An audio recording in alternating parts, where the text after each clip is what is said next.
Yeah, so thinking of Manuela, um, who's a woman with profound and multiple disabilities, and she doesn't use words to communicate. She uses some sounds, but she's very, very much a communicator.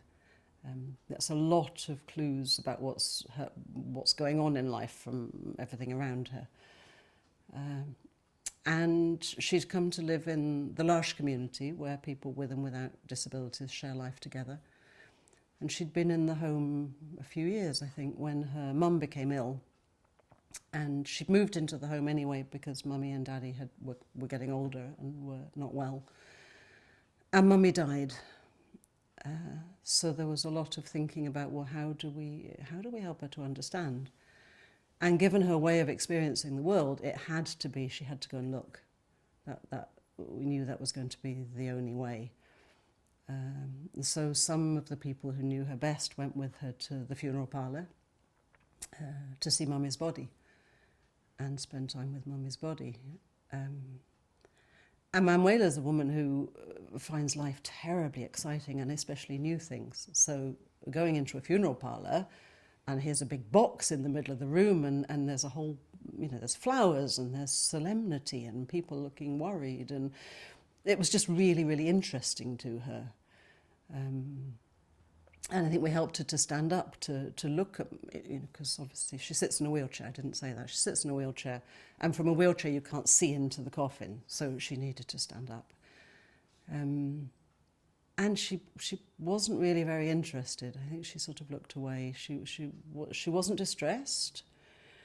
She just was more interested in what else was going on in the room, who else was there, people she liked and wanted to engage with. And of course, Mummy, after she died, wasn't engaging. So I think for Manuela, it was just sort of a non-event somehow.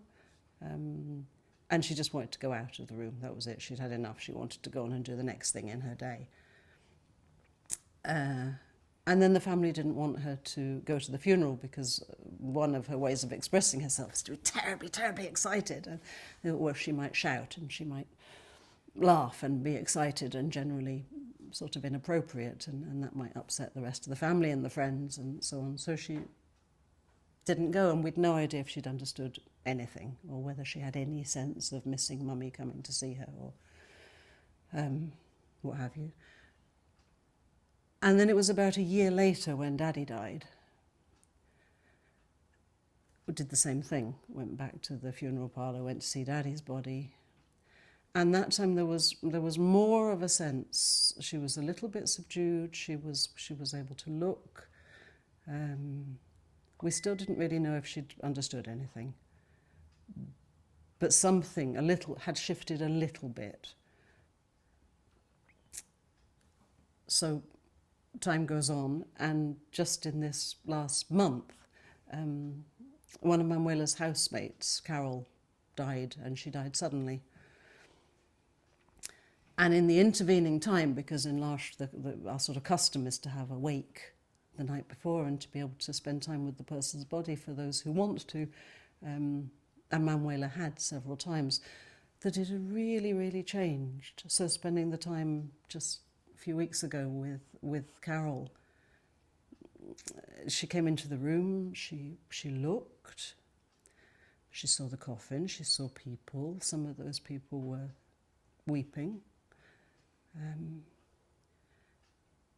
And she was very subdued, and she wheeled herself closer, and she sort of sat up and wanted to look.